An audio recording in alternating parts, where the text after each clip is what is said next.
clear of the closing doors, please.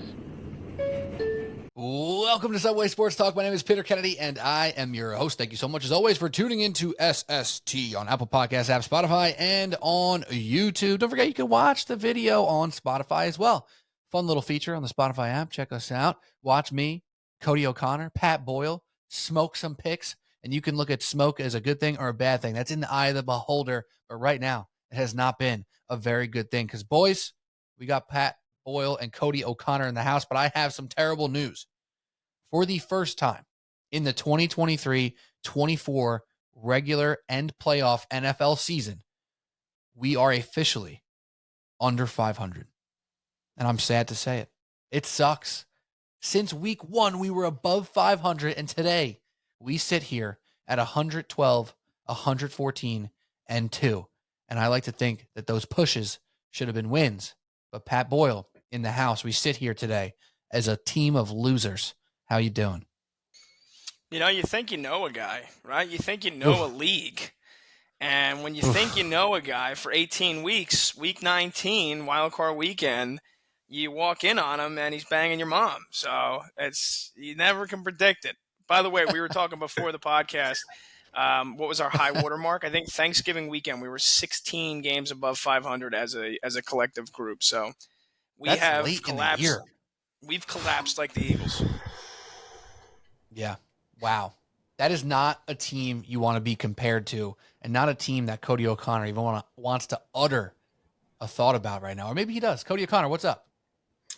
Well, much like those Philadelphia Eagles, I was trying to hit bets kind of similar to the way their defensive backs was trying to hit Tampa Bay Buccaneer wide receivers. Like I was right there, like I was right in the vicinity, and there was points where it felt like I definitely have them. I should be able to do this, and then it just got away from me, and they just off and ran. But I'm not here to pile on the Philadelphia Eagles or to talk about their woes or the fact that, they clearly just quit on their coach and on that team, and the fact that Jason Kelsey's retiring and they're only getting older with Fletcher Cox and Lane Johnson, and Darius Slay's entering his 12th year, and James Bradbury looks like one of the worst cornerbacks in all of football, and the fact that Jalen Hurts' cap is only going to go up the next couple of years, and it's going to be harder to pay the guys around him, and a team that looked like they were going to be potentially the next dynasty of the NFL has left us with more questions than answers.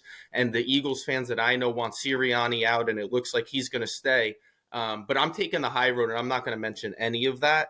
I'm here to focus on the fact that I was 0-3 this week, Pete. And after, a really good regular season, and I felt like I earned a top spot and felt like I had the juice, the mojo to carry that into the playoffs, and then the first whiff of the playoffs, I just fell flat on my face. And I guess, the silver lining for me is that unless I do that 24 more years in a row, I will still be better than what the Dallas Cowboys have done in my lifetime. But again, I'm not here to pile on the Eagles or the Cowboys. I'm not here to mention the fact that the Cowboys have 2 less playoff wins since 2000 than the New York Jets, who haven't been in the playoffs since 2010. I'm not here to talk about the fact that it was Bill Parcells and then, Wade Phillips and then Mike McCarthy and Jason Garrett, and they couldn't get it done, and Drew Bledsoe to Tony Romo to Dak Prescott, and that wasn't enough, and Marion Barber, Felix Jones, all the way to DeMarco Murray to Ezekiel Elliott to Tony Pollard, that wasn't enough. Terrell Owens and Miles Austin to Des Bryant, now to CeeDee Lamb, Jason Witten, Jake Ferguson, Dalton Schultz, they haven't been enough. The offensive line that they've had with Tyron Smith and Zach Martin and all the impressive units that they've had on that side of the ball, not to mention Micah Parsons right now, who gets LT comparisons, and Demarcus Ware, who's one of the best defensive ends in all of football, and Leighton Vander Esch and Sean Lee on the linebacker core haven't been enough. Heck, you go all the way back to Roy Williams, you could have Terrence Newman, and you could have Trayvon Diggs, and it still has been the same thing year after year, despite what I'm told that this one's going to be different. It's the yearly tradition. But again, I'm taking the high road, and I'm not going to mention those things because I'm here to focus on the South Plainfield O'Connors and their 0-3. But unlike the Cowboys and the Eagles, I have playoff football to look forward to. I could right the ship, and I plan to do that this week.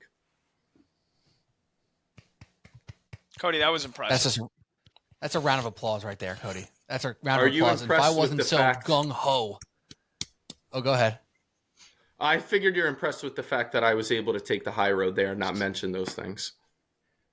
Yeah, I wanted to compliment you on a few things. One, your recall and your memory off the top, very impressive. But more importantly, I wanted to take the high road as well by offering a really great compliment to your taking of the high road. I thought that was really impressive that you didn't want to stoop too low and really pick apart franchises at their lowest points. And you steered away from doing that. I thought that was really nice of you, Cody.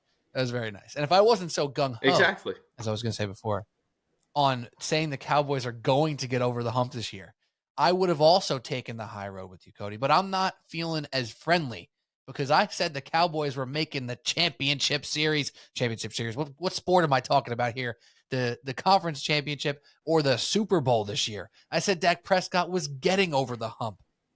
And then I said after they lost, as I was upset because I lost my pick when I should have just taken the Texans straight and I would have at least had another win on the books, I said they got to get rid of Mike McCarthy. This guy wasn't the answer when he got hired. He's not the answer now. Let's make a tough decision down in Dallas and move on. But no, they did not. They stayed exactly with the same schmo, Mike McCarthy, who hasn't done anything once in the playoffs in years, no matter what franchise he's been on. So, yeah, good riddance, even though he's staying in Dallas. I guess that's good for the Giants as Giants fans when he continues to blow it. But guess what, Cody and Pat? They're probably going to win 12 games again next year. It's what he does. It's what they do. And then they're going to blow it again. And yeah, maybe next time we'll be shocked when they win one game in the freaking playoffs. You guys said it perfectly. Right. I got nothing to add to that. Yeah, and you took the low road, Pat, by not choosing to not mention all those things. Nick Sirianni, though, I do think he deserves a leash. I'll say that. I'll just throw that out there since we're going to stop talking about the things of the past and focus on our picks for the divisional round. I'll just throw out, I believe Sirianni deserves another year or two as the coach of the Eagles, despite some bumps in the road. Any big disagreements there? I would say absolutely I agree with you. It's not like his head coaching decisions really cost him the game. Like, we watched the games and we were like, dude, this defense is fucking horrendous. Like, they switched defensive coordinators, right? So, like, that's the head coaching move that needed to be made, kicking Desai off the sidelines. Now, I mean, giving it to Matt Patricia, I guess you could say that's a bad head coaching decision, but, like, they didn't have anybody else on the defensive staff, I think, that was worthy of calling the defensive plays. So, I think from that standpoint, I mean, David Moore and Trey Palmer, guys that, like, we probably haven't mentioned once all season long, rip off a 44-yarder and a 56-yarder where, honestly, it looks like fucking pee-wee football tackling. Like, that's not on Sirianni, right? You want to talk about the culture of the team and all that shit, and, like, they got soft. I guess so, but, like, I also look at Nick Sirianni as, like, a douchebag, like a douchebag that's like, you know what, we're going to kick your ass. Last year, they were the hardest team in the NFL, right? They were kicking teams' ass, even the tush push. Once the tush push doesn't work, you're not going to win that night.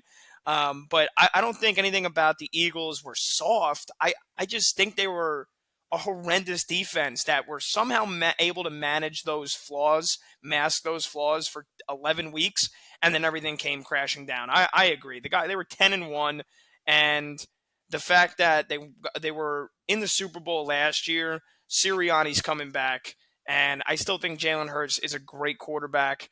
He's not tier 1 for me, but he's a great quarterback. I still think they're a very good team, and I think they are going to be back atop the NFC East next year. Yeah, they both deserve I'm a also leash. not going to mention. I won't mention the Sirianni see ya that he did to Kansas City in like week 10.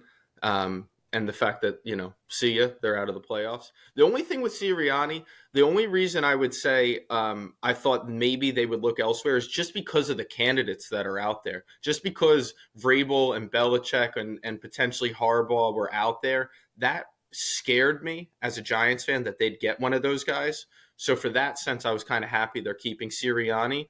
But other than that, I agree. They were 10-1 this year. They went to the Super Bowl last year. To just move on that quickly, that's a very Eagles fan reaction, but I don't know that it's the right one unless you were filling him in with one of those guys I mentioned.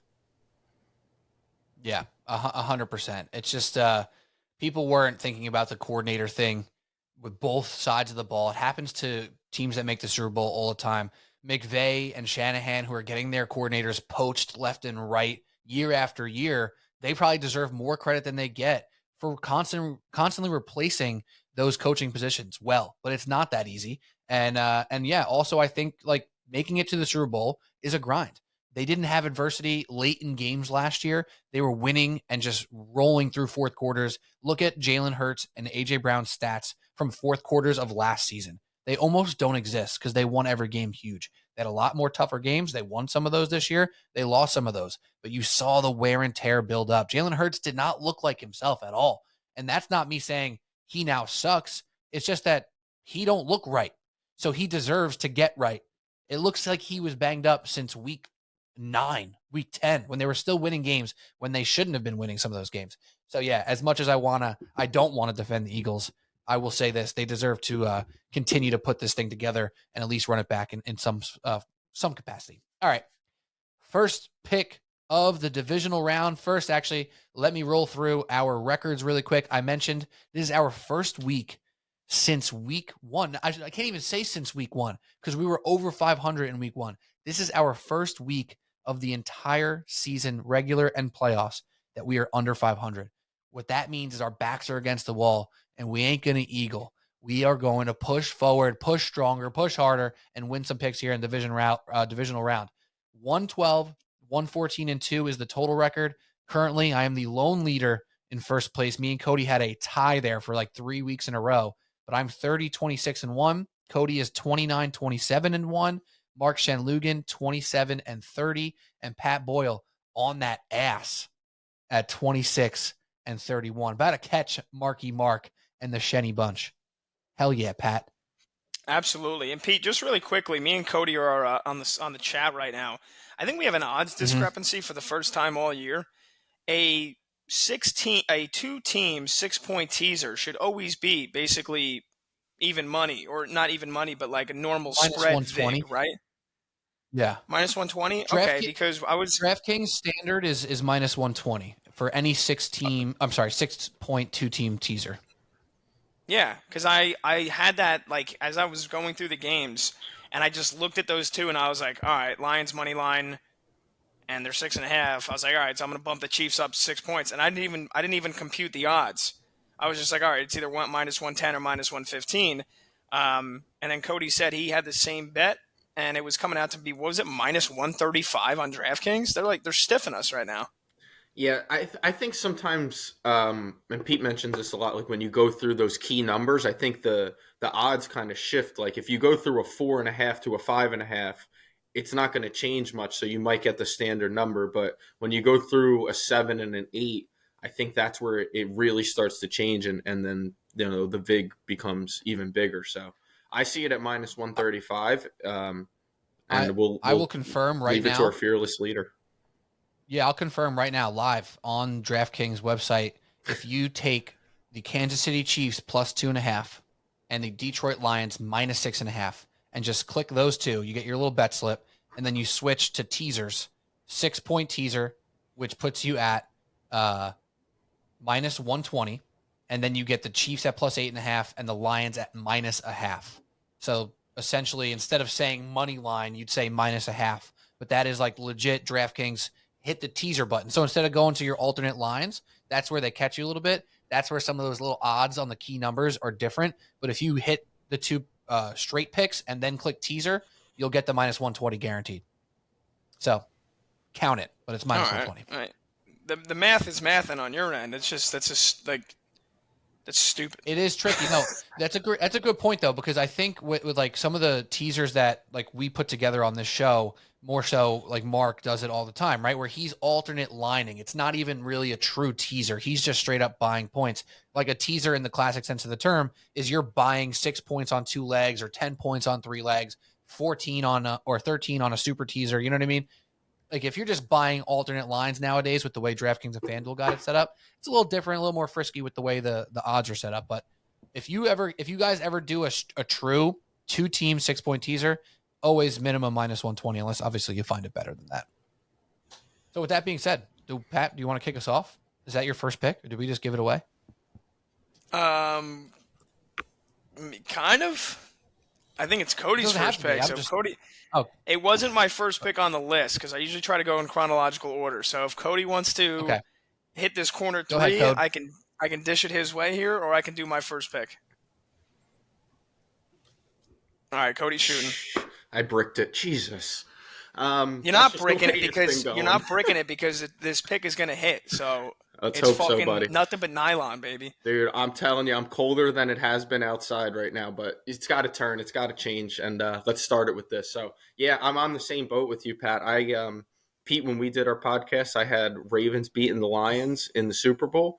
I actually have the ticket to prove it, and right now I'm going to ride the Lions. I thought if they could get past the Rams, and I knew when I made that pick that they could lose week 1, wild card week, and obviously I'd look silly, but I felt like if they could beat the Rams, they could kind of use that momentum and be on their way. And now they get a matchup that I wasn't expecting with the Bucs. They get to play another home game.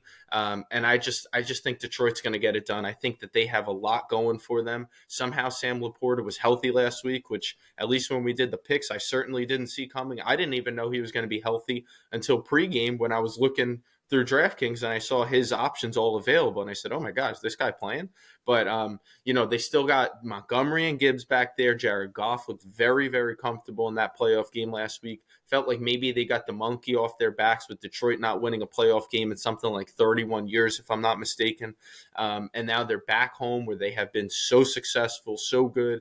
Baker and the Bucs took an Eagles team out that, like I said, all jokes aside, I thought really quit on that team on that season, not just the game last week, but the fact that they sputtered the way they did down the stretch. I mean, heck, even that last week against the Giants where they, at least in the beginning, were playing their guys and the Giants are running free all over them. So the point more so is that I don't know that the Lions are going to give the Bucs that same freedom, that same opening. I think they quit. I think the Bucs have a much tougher team in store for them. I think that they have now completely won their season, and they're playing with house money more than maybe any other team left in the playoffs. So I like Detroit. I like what they've been doing. Hopefully they can get enough stops. The secondary is a little bit scary for me, and you might see a pick later on in my set of picks that indicates that, but I think the Lions are going to have enough to get the win. And then I'm going to buy KC up to 8.5. I thought I was going to get them at 7. We've seen this playoff game before. We've seen when these two teams play.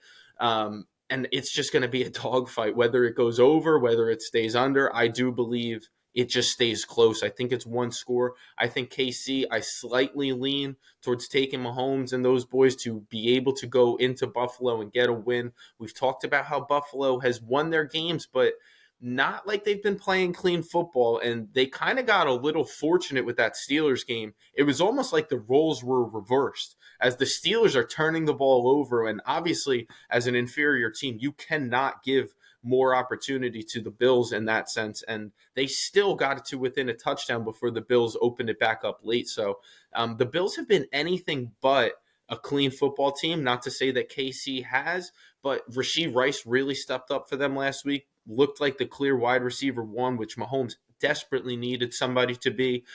Travis Kelce's still going to get his receptions. He's still going to find the soft spots in the zone. Pacheco's been able to run the ball and kind of balance that offense out for them. And the defense has been playing at an otherworldly level. And I trust their defense more than the Bills' defense at this point. So not much more to that. I lean KC to win, but I'm going to buy him up to 8.5 with the Detroit at -0.5 point to make this a standard teaser at -120. For my first pick, let's get off the schneid. Yeah, you may or may not see the same exact pick from me, but for now, in chronological order, Saturday afternoon, we go to M&T Bank Stadium, where it's the Texans and C.J. Stroud against the MVP Lamar Jackson and the Baltimore Ravens. And gentlemen, I like the underdog here. I like the Texans straight up. I just think this is too many points here. Give me the Texans plus 9.5. I'm riding the C.J. Stroud train. I almost said C.J. Stroud strain. I'm riding the CJ Stroud train here. I Sounds think like an he is injury. phenomenal. It does, right? Yeah, he suffered a grade 1 CJ Stroud strain. I think they're able to win games in a variety of ways, right? Their defense, it's not. I don't think you would say the Texans' defense is great. I think you'd say they're good, but just, they held Flacco and the Browns to 14, 2 pick sixes, obviously make that look a lot uglier than that game was. But for the most part, the offense moved the ball up and down the field against, statistically, the number 1 defense in the NFL yardage-wise. And their defense held the Colts on the road to 19 in a win and get in. They destroyed the Titans the game before that. So this defense, I don't see Lamar just going Lamar beast mode for 4 full quarters, and they have no idea how to game plan for him, and that the Ravens receivers are going to be open on every single play. You guys know that I've kind of been trying to fade the Ravens any chance I've gotten this year. So maybe that's a little bit of emotional betting bias for me. I just haven't been that high on them, and even watching them every Sunday, I'm like, yeah, this team's really good, but you're waiting for them to slip up. And many people are waiting for the Cowboys to slip up every year in the postseason. I'm kind of waiting for Lamar to slip up in the postseason until he proves otherwise, right? 1-3 in the playoffs, 1-3 against the spread. We've seen him be beaten as a 1 seed already in the past, just a couple of years ago when the Titans did it to them. So I still think this Ravens team, as great as they've been, and this might be the best defense they've had under John Harbaugh. McDonald has been phenomenal. That run defense is unbelievable. But that's not Houston's strength. The Texans want to throw the football. So if they can't run, I think that's fine. They're like, all right, CJ Stroud is going to throw it 45 times. Nico Collins is going to go beast mode. And even after they lost Tank Dell and Noah Brown, who wasn't as big of a game changer as Tank Dell was, now you see Dalton Schultz stepping up. Now you're seeing Singletary, be effective in the passing game, not just running the football. So Stroud has found a way to make this team better around him, and I think the offensive line has been really underrated this year, right? Like Laramie Tunsil, Gaspong, and all. He's a fucking stud protecting Stroud's blind side. So I think the Ravens' pass rush, which is good, even if they get to him early, even if the Texans fall behind by double digits in the first half, I don't think that's going to rattle this kid. I think he's poised. I think DeMeco Ryans is a hell of a coach. Are you hearing this right now and saying, all right, pal, you're just reacting to a blowout win, which, it's NFL's week to week. Yeah, but again, also, I'm kind of dug in that I don't think the Ravens are an elite, no doubt Super Bowl team this year. 9.5 points is a lot. Lamar has shown us in the past before as a big favorite at home that they can lose. The secondary is a little banged up. Marlon Humphrey's already out. And again, I just think what the Ravens' strengths are, it's the Texans' weakness to begin with. So again, even if Houston falls behind by 10 or 14, I still think they can easily cover this. Even if it's by means of a backdoor, I'll take it any way I can take it here. Give me the Texans plus 9.5. Pat, for the 3rd week in a row, is this a kiss of death? It's a loss. Or are we due? Are we due, Pat? I think we we're are due. You know what? We've gone hand in hand with it. Actually was your first pick, I think. Both. Well, you do them in chronological, so you might have made the Eagles your last pick last time. I forget. I had them. Whatever. Doesn't matter. But the Colts a couple weeks ago, which was a brutal loss, we should have won. The Eagles was a bad pick by the both of us. But I'm right there with you right now with the Houston Texans at plus 9.5. That's my first pick of the week. And to a lot of the similar stuff that you said, I want to put some stats behind that thing, Patty. Right now, go to the advanced defensive stats on Pro Football Reference. The Texans rank top 5 or better in pressures, quarterback knockdowns, and hurries. Their pass rush is legit. Now, Lamar is equipped to handle that with the mobility, with what he does. We know what he does. He can make that look silly. They are 10th in sacks, so they're top 10 in sacks. Not like they're converting sacks the way the Ravens are, because the Ravens had the most sacks in the league without being top 5 in any of those statistics, hurries, knockdowns, or pressures. But the Texans' strength on defense is the pass rush. If they can put some pressure on Lamar, make him really uncomfortable, that's how they can really make him go into some bad decisions. And we know Lamar's been great this year, but he is still prone, just like everyone is, to make some mistakes. And I think that, along with the other side of the ball, where CJ Stroud is also more equipped than almost every other quarterback in the league right now at avoiding pressure, throwing under pressure, throwing off the back foot, all different types of slots, out of structure. He's great at that. So I think those two things combined, the Texans' strength being putting pressure on a quarterback and CJ Stroud being one of the best rookies that we've ever seen handling pressure, those are great things. Stroud might take some sacks. He took a lot of sacks this year. That's okay for me. If he doesn't throw the ball to the Baltimore Ravens, they have more than enough opportunity to backdoor cover this one at minimum, if it's not just close outright. I very much like the Ravens to win this game. They are my Super Bowl pick. I've had that basically all year long. So I think the Ravens will win. But as soon as I saw this number, I said, wow, that is way too big. I cannot believe it's 9.5. And especially with how reactive people can be, like you mentioned, Pat, week to week here in the playoffs. Like, oh my God, the Texans are on a roll. They're dominant. Why would this be 9.5? I don't know if people are looking at that because of the Ravens' pedigree, but that's something I think about greatly. So normally I'd say, oh, such a big spread. People are probably going to be taking the Texans. Screw it. I'm taking the Ravens. Not right now. I'm taking the Texans. I'm taking Stroud to keep this thing close at minimum, a backdoor cover. I love getting the 9.5. And that whole thing of week to week, don't get fooled by the week prior in the playoffs. That'll very much come into play in my next couple of picks. But right here, right now, I'm back in the Texans plus 9.5, a family play for Pete and Pat.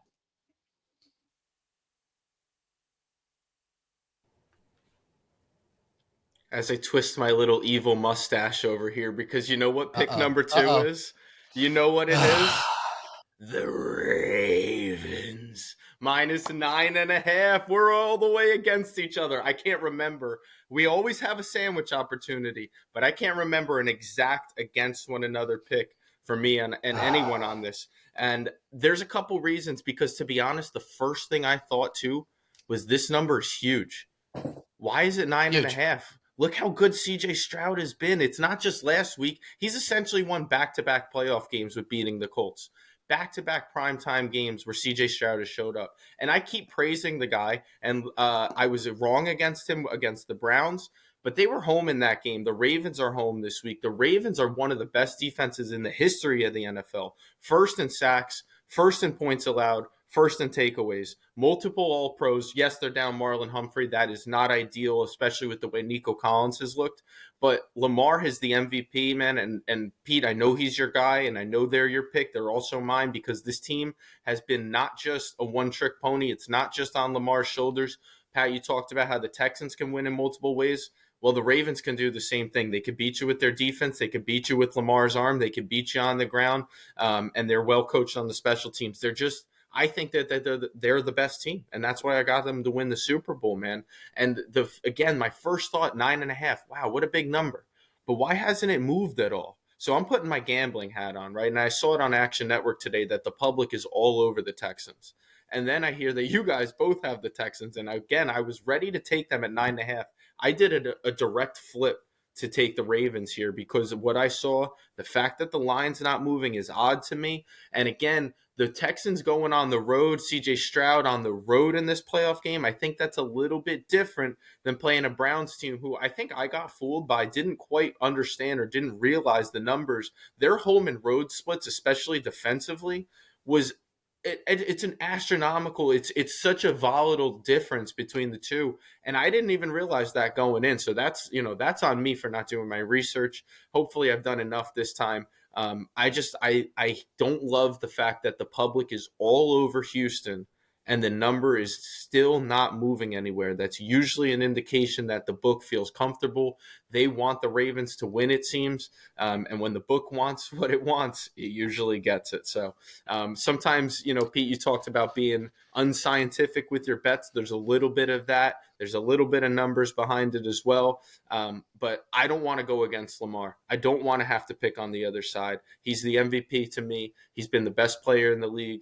I think they're winning the Super Bowl. And I think they're going to have a statement win this week and end the remarkable season that the Houston Texans and CJ Stroud has had. And they have hopefully a bright future, but we've seen windows close faster. But everything seems to be pointing up in Houston. I just think they're running into a buzzsaw. So Ravens minus 9.5 directly against you.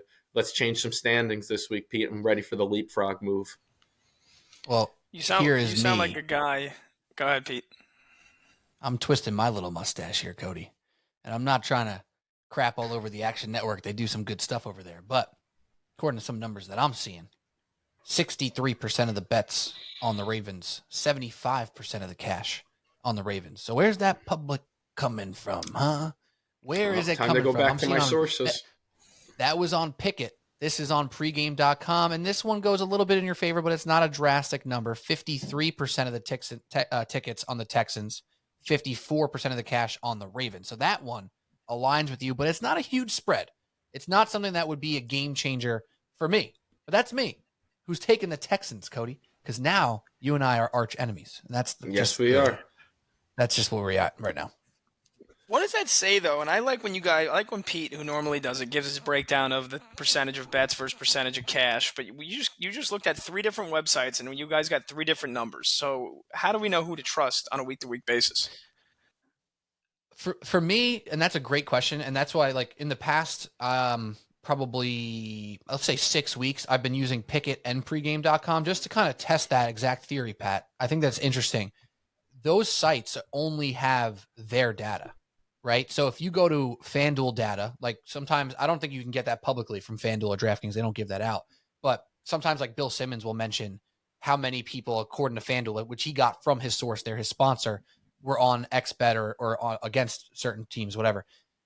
When I see a trend across multiple, then I really trust it. That's where I'm going for. And also I think it comes down to consistency. If you're looking at the same thing all the time, then that's your data point. That's what you're using. You should trust that one. But if you're looking for the one that goes to the narrative that fits your head, I think that's where you'd get into trouble. Like if I checked Pickett and I was like, oh, that's what I want. That's what I'm going to use today. But then saw Action Network was against it. I think I would be dumb to be like, oh, I'm just going to throw Action Network out the window. Right. So I think it's either consistency, going with the same one all the time. So at least you have the same data set over and over again, or not being blind to different data from what your original thought was going against a different, website that you saw, Yeah, I just in general, I try not to focus, and it's definitely a good tool for a lot of people to use. And if you guys use it effectively, then so be it. I try usually not to pay too much attention to what other people, the masses, are betting in a game that I'm betting. I like to trust my eyes and my research and my stats and, my biases. Sometimes your biases are wrong. Sometimes your biases are right. My biases are usually right when it comes to Tua. My biases are usually wrong when it has come to the Packers this year.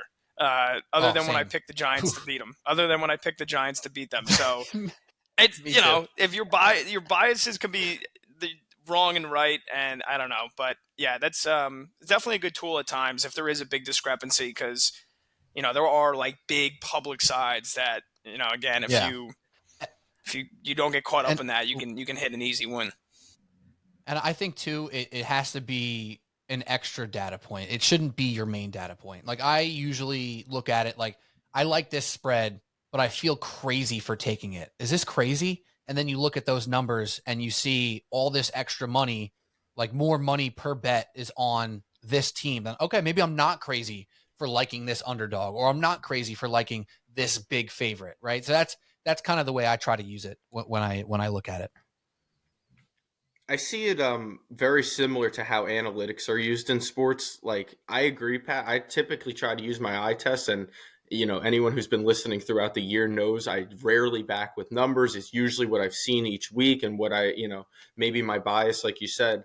But every now and again, I want to see the numbers. I want to see where the people are at and where the public's at. And the quote I've got on Action Network is the public is lining up to bet the Texans plus 9.5 like it's free money. That's what I saw earlier today. And so initially I did think Texans. I very rarely will do something like this, but sometimes you got to man in the suit yourself, especially when you're as cold as I've been. So we'll see what happens, and I like the aspect of being against you guys because we're very rarely against one another throughout this podcast. Yeah, you're a little bitch though, so I feel confident about my my Texans plus 9.5. Real easy to say over a computer screen, Patty B. Why don't you see me in South Plainfield? I'll take you on the courts, down in the low post, a little dream shake, left hand. How you doing?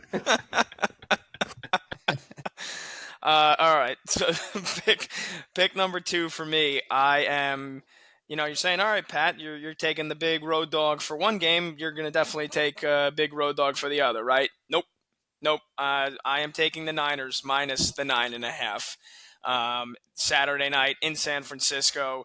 And again, just, I like to bet a lot too based on the style of fights, right? And this style of fight, I think, is a one-sided affair because the 49ers, what are they going to do? They're going to run, they're going to run, they're going to run. They're going to get Purdy going through a little play action and passing against Green Bay zone if Joe Barry doesn't play his own defense here. But you guys know what teams are worse than the Packers' run defense. There's only 4 of them: the Giants, Broncos, Seahawks, and Cardinals. In the regular season, the Packers had the 28th worst rushing defense. So what is San Francisco going to do? They're going to run the shit out of the ball. They're going to eat up clock, and they're going to keep Jordan Love off the field as long as they can. Now, don't get me wrong. I was a Jordan Love hater for the first 8 weeks, and I think rightly so. He was pretty mediocre. He showed flashes, but they were super inconsistent. Now the guy looks like a fucking bona fide stud. You're getting, wow, the Packers, go from Favre to Rodgers and now Jordan Love. Let's pump the brakes a little bit, all right? He did look incredible, making back foot dimes, on the run, in a bucket. So he looked incredible. And ever since they lost to the Giants, that was when he turned it on. He's number 1 in touchdowns and passing yards, I believe, since week 13 in the NFL. And he had about as flawless of a game as you could have against the Cowboys. That being said, this 49ers defense, they are a step up, right? The Cowboys defense for years now, it feels like they are feast or famine. They'll give up chunk plays, but they'll get those turnovers. Well, if they don't get the turnovers, you've seen the Dallas defense be shredded. We saw it on Thursday night, towards the end of the year against Seattle, where the Seahawks had them in a one-score game, and it was like 45-41. So this 49ers defense, they are going to make Aaron Jones feel every single hit anytime he runs the ball up the middle or tries to run off tackle. A.J. Dillon, questionable. If he plays, that's a nice compliment, but the Packers' run game is not that strong. So that's going to force Jordan Love into throwing a lot. Worked against Dallas. I don't think it's going to work against the San Francisco secondary, that even though they lost Talanoa Hufanga, their big run-stopping strong safety, who is also pretty good in coverage, this 49ers defense, I trust them. I trust that they're going to get pressure on Jordan Love, who got knocked down how many times against Dallas? They didn't sack him at all, I'm almost positive. And I don't even know if he got knocked down more than 4 or 5 times. So they kept him upright the entire game. Niners defense, I just believe, I'm betting that they're not going to allow that to happen. They are going to get after Jordan Love. They're going to make him uncomfortable.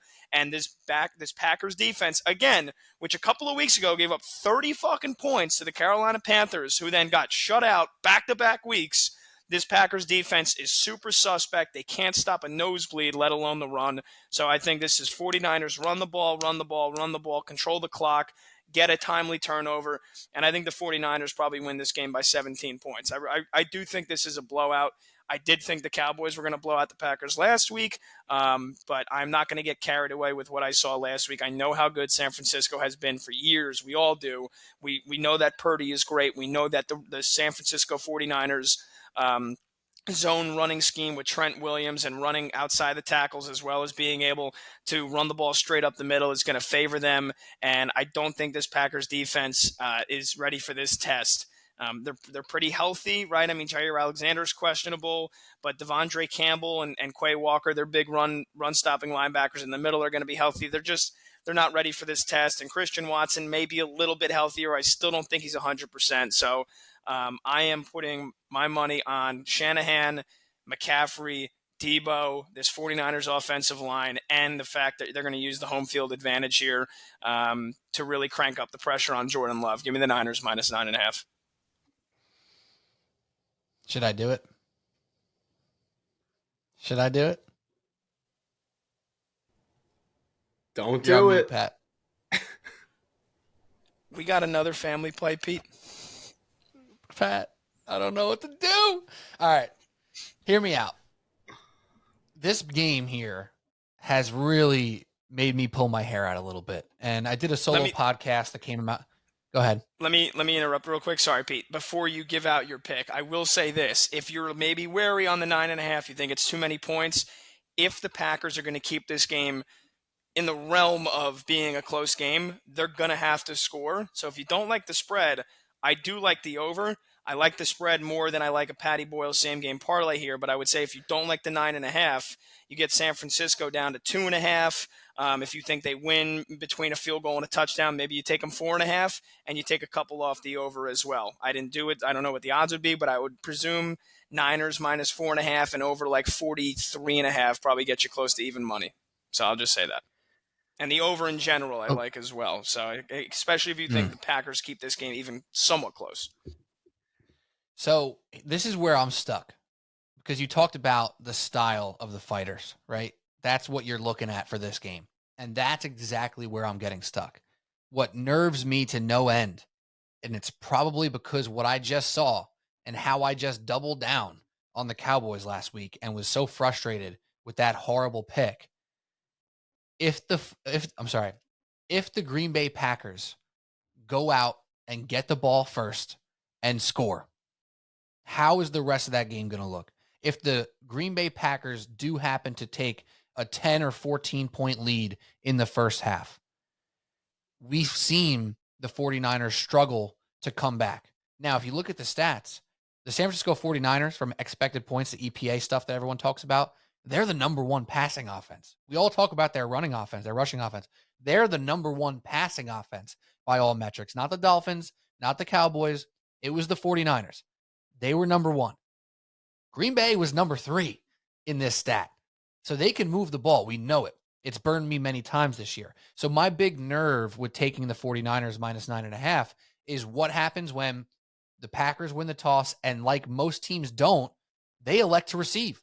Because that's what they did against Dallas, and they scored the first drive and didn't look back. So that's what scares me the most. However, I mentioned how in my next couple picks, I was not going to be a prisoner of the moment. I was not going to overreact and over commit based off what I saw just last week. Because right now, I'm going to say the 49ers and Kyle Shanahan and this defense aren't the freaking Cowboys. Because what does Dan Quinn do in the playoffs every year? He plays the exact same style that he played the entire year. And that thing works all season long. I just did a 30-minute segment by myself talking about the teams in the NFL who are becoming the NBA and the MLB. In baseball, you have a 3-outcome sport: home run, strikeout, walk. You have in the NBA, 3-pointer, free throws, and layups. That's how it's efficient to score in those two sports. The NFL and a lot of these teams are becoming exactly the same, and people aren't talking about it. But the Dolphins, the Cowboys, putting up gaudy numbers all season long. Just picking people apart, throwing the deep balls, running the ball. That's the new 3 outcome in football: short pass, deep pass, run. There's not a lot of in between anymore. What do the 49ers do as good as anybody? Throw the ball in between, pick apart weaknesses. They have a coaching staff that deserves all the hype that they get. Kyle Shanahan deserves it, despite some of the big-time fallouts he's had in certain playoff games. This team is not going to allow the Packers to do what they did to the Cowboys. So if they get through that first quarter and they're tied or winning, I love this bet. And that's why I'm taking it. Because I think the odds, the percent chance of the Packers going out, taking that 10, 14-point lead and not looking back is a lot lower than the 49ers absolutely putting the clamps on this offense and putting their foot on the throat of the defense. The Cowboys were not taking advantage of the utter weaknesses, the glaring weaknesses of the Green Bay Packers. The 49ers will, and you can guarantee that. You can guarantee they will. So I like the 49ers as well, 9.5. Let's ride straight up. Me and Pat B, we're going up with the ship or we're going down with the ship, but we're riding with the 49ers minus 9.5. I'm doing it. Cody, take the Packers. I dare you. Go. Take the Packers, Cody, you piece of shit. Dare you. You want to win this contest? You know what to do. You have an opening right now. You have the breadcrumbs. Or you can go down in flames and lose to me and PB. Listen, Michael Jordan, Jordan Love, Cody O'Connor, typically talked about in the same breath. Go Pack Go plus 9.5. No, I'm not going to do it. Can't do it. Okay. It's funny though, because these two games all I've thought this whole week was one of them will be a blowout and the other one Yep. is going to be close and potential upset. And I've just been hoping that I'm going to pick the right one. The Packers, I agree, Pete. Like, if they do get out in front, we've seen it so many times with the Niners where when they fall behind early, it's hard for them to come back. But if they're out in front, if they're able to run the ball and just play man football and push the Packers around, and like you guys talked about the contrast in styles and what the Niners do so well compared to what the Packers don't, it just makes too much sense for the Niners to be able to blow them out. So that kind of leaves me on the wrong side of what would potentially be a Texans cover. But neither of them are what I'm doing right now. And I'm going to take a quick one for you because there's not too much analysis to go with. I haven't done it in a while, but I'm going back to a player prop. We only got 4 games to pick from. We're making 3 picks. I'm going to a player prop in a game that I have the opposite team, but I'm going Mike Evans over 69.5 receiving yards. It's at minus 120 last I checked on DraftKings.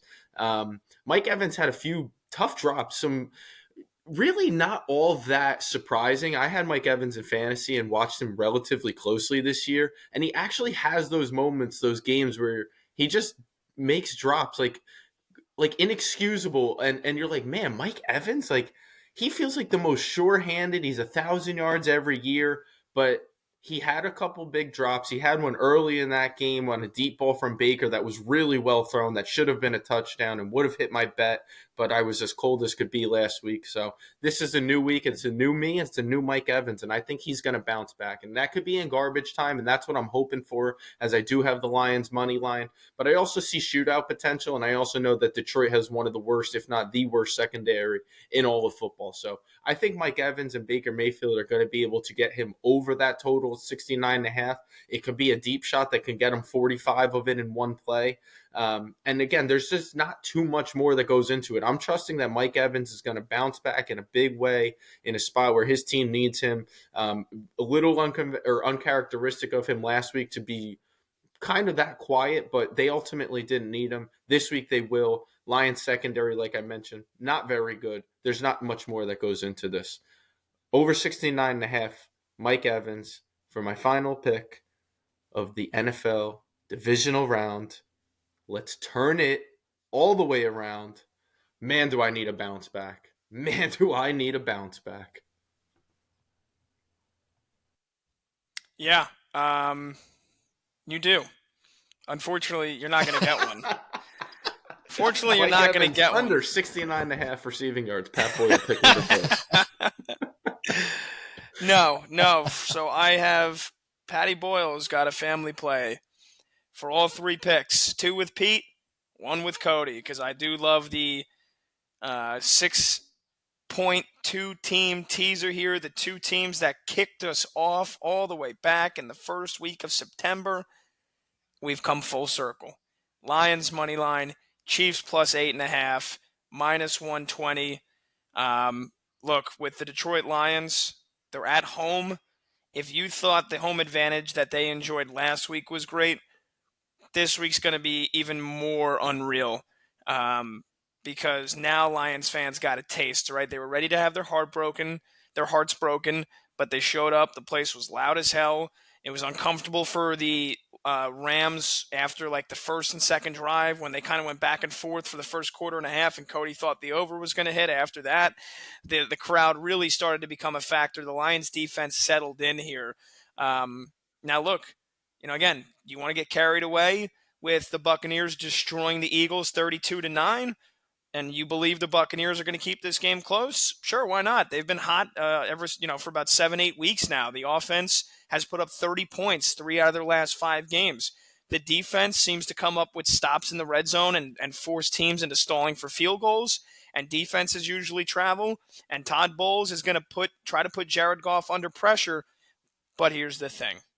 Jared Goff, under that beautiful, comfy dome of Ford Field in Detroit, Michigan, has been an elite quarterback at home in climate-controlled conditions for the last 2 years now. This offense has been tremendous, and they've got so many weapons. They've got such good balance. The health of Sam Laporta is obviously going to be a big one against those Buccaneers linebackers that are great run stoppers, Devin White, Levante David, if Shaq Barrett plays, but they don't really cover tight ends that well. So if Sam Laporta is even 70%, he's going to have a monster game. He's going to have a massive impact. If he's healthy and you feel bullish about him, I would take his props. I would take him anytime touchdown.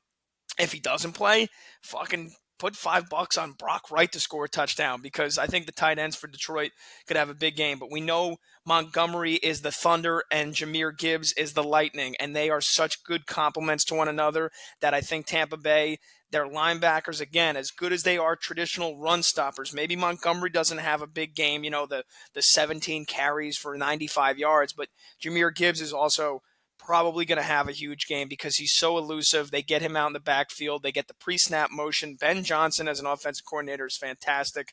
Can't speak highly enough about him. Goff has been electric at home, so I'm trusting that the Lions are going to put up 24 to 28 points in this game, and I just think that's too many for Baker Mayfield and this Bucs offense that took advantage of, again, a Pee-wee football squad level secondary with the Philadelphia Eagles last week. Lions secondary isn't tremendous, but they're solid, right? They're solid. And what have the Lions done for most of this year? They get stops in the red zone, especially at home. Their defense at home is so much better than they are on the road. And again, home field advantage in the playoffs. I'm taking the Lions to get to the NFC Championship game here. They've also been red hot, right? Like if they beat the Cowboys, if they don't get absolutely screwed over here on that Saturday game, the Lions would have finished the regular season by winning their last 4 games, and you count the playoff win last week, they would be on a 5-game winning streak. Either way, we know how good Detroit has been all year.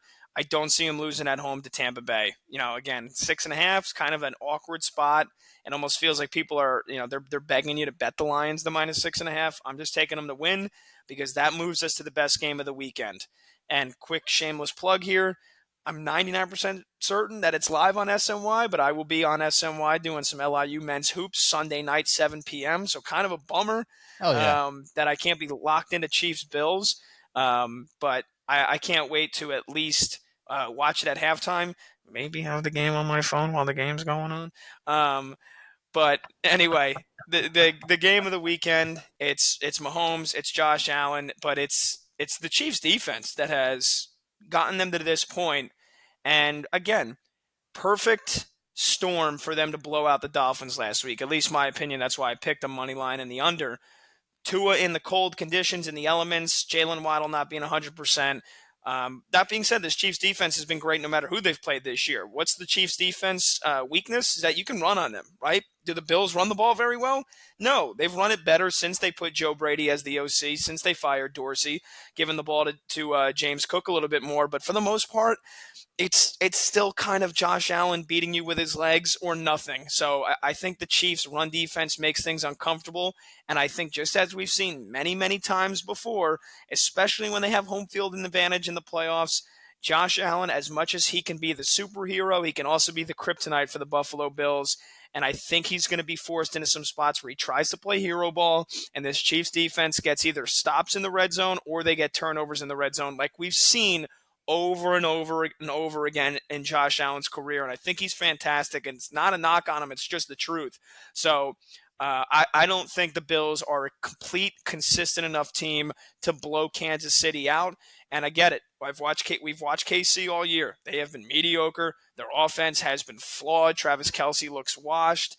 I'm not necessarily saying they're going to put up 24 points here, but I think the defense has been super solid, and I think they get I think they get a red zone turnover or 2.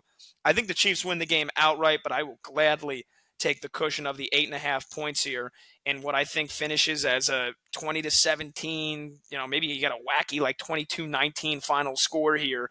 But since I love the Lions to win, I will go ahead and bump the Chiefs up to plus the 8.5 here. First road playoff game in his career for Patty Mahomes. It's Patrick fucking Mahomes, right? It's not like he's going to be some stiff. He's going to show up. He's going to ball out. Pacheco's going to run the ball well. And this Chiefs offensive line, they've been inconsistent, but you take a look at this Buffalo Bills defense.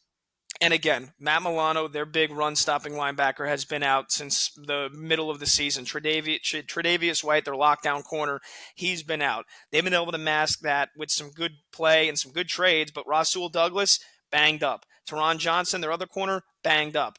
Linebackers Terrell Bernard and Tyrell Dodson both got banged up. And I forget who it was that left the game last week, but you had guys constantly getting looked at in that Steelers game. So I think Buffalo's defense is going to be a little banged up here. And look, Chiefs played Saturday. Bills got pushed to Monday. You got 8 days rest versus 6 days rest here. I do think that's a huge advantage, giving Andy Reid an extra 2 days on Sean McDermott. Maybe he needs to give another Al-Qaeda speech in the locker room, because I think the Chiefs are in a good position here to win this game. But I'm with it's a family play for me and Cody here to finish off the pick segment. Give me the Lions money line, Chiefs plus 8.5. As the great Vin Diesel has said countless times, it's all about family. Because I'm also on a similar leg here. And Pat, I almost wish that you didn't send your picks in the chat when we started the pod. I appreciate that you do, because it makes my life easier when I'm making the graphics, right? But I almost thought about changing one of my picks so we didn't have 3 of the exact same teams that we're betting on. But I was working on these picks all week. I had these leans all week, and I ain't backing down now. I'm riding with the Detroit Lions. I'm just taking them minus 6.5. And let me make sure that's the exact line at the moment. It is 6.5. Detroit Lions minus 6.5. My one big nerve about this game, from an anecdotal standpoint, is the Tampa Bay Buccaneers. What they just did to Jalen Hurts in that offense was blitz, pressure, blitz. They're not running the ball anyway. Let's blitz more. And that's what Todd Bowles does. That's what he's known for. And anecdotally, we think about Jared Goff as a guy who doesn't do well with the blitz. This guy can't handle the pressure. He ain't ready for that. However, do you guys know how many quarterbacks in the NFL were blitzed more than Jared Goff this season? One quarterback blitzed more in the NFL than Jared Goff. That one person was Jordan Love.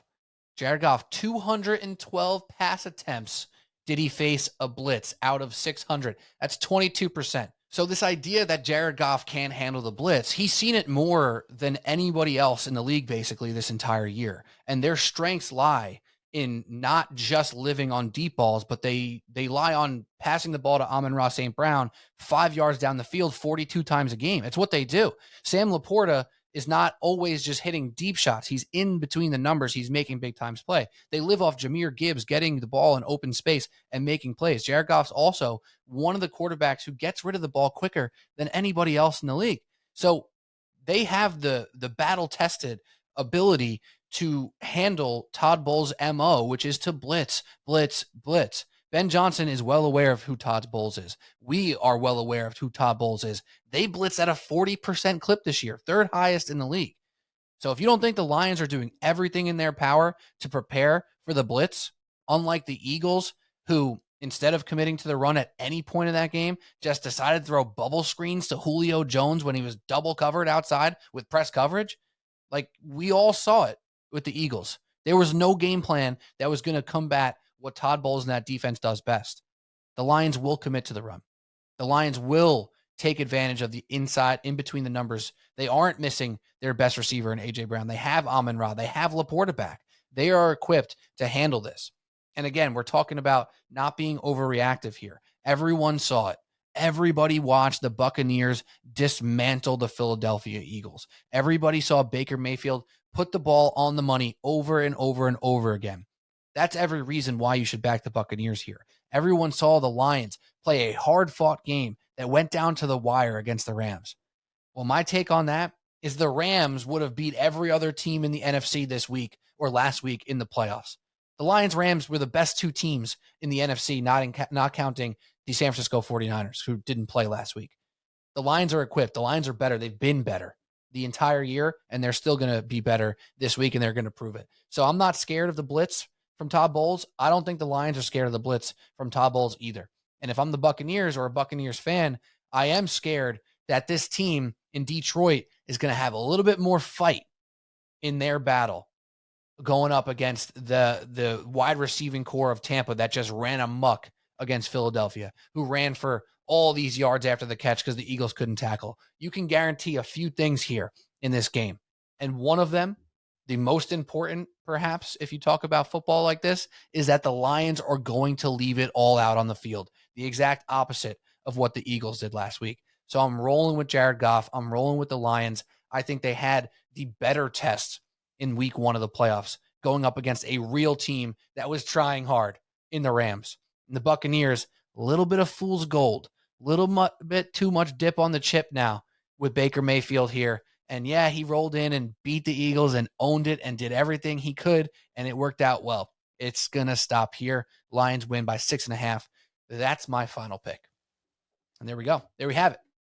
And now we had a rogue technical difficulty in the midst of my Lions pick there. And I'm praying that you guys are hearing this and there wasn't a colossal failure, or I didn't have colossally hard time putting it all together in post-production. But I'm not thinking that's the case. And I'm thinking that me and Pat Boyle being on 3 of the same teams here, it's going to be a good thing this week, Pat. That's what I'm thinking.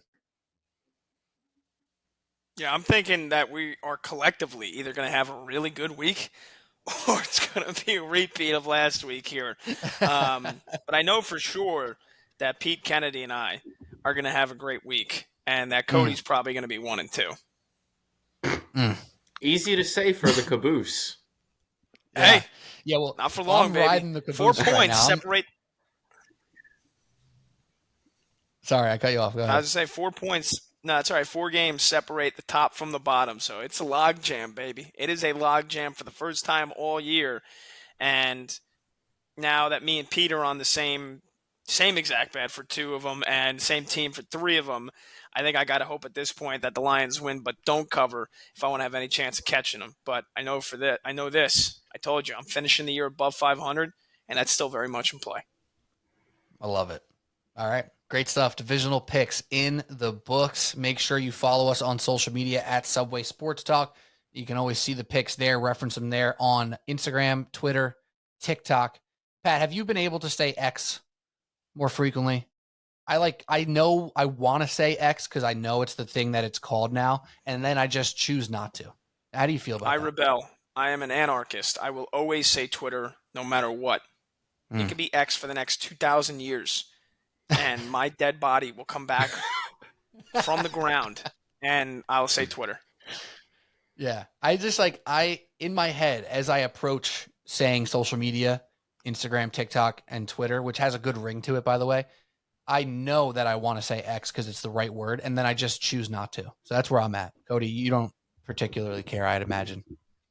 No, I call it Twitter. I still think it's HBO. I'm not with the times. It's what I was taught. That's what I learned. I'm not learning a new letter. Come on. What are you, nuts? That's good. Maybe we'll learn some new things and do better on our picks this week. When Cody learned his alphabet in school, it was WYZ. There was no X. He's never learned that letter. I see nothing wrong with that statement. All right, that's all we got. Subway Sports Talk. We'll talk to you guys next week when we hit Conference Championship week. My goodness. Cannot believe we're here already, but here we are. It's almost February. That's what I'm going to say now, and that's going to hurt my feelings. But, hey, great time to be alive. Great time to be a sports fan. We'll be back with more sports talk next week right here on Subway Sports Talk. For Pat Boyle, for Cody O'Connor. Pete Kennedy will get Mark Shenloogian's picks up on the social media, so check him out there. If you want to see how many legs he got out of 4 games, that's where you got to check on Subway Sports Talk social media. Look forward to it. We'll talk to you soon. Cheers.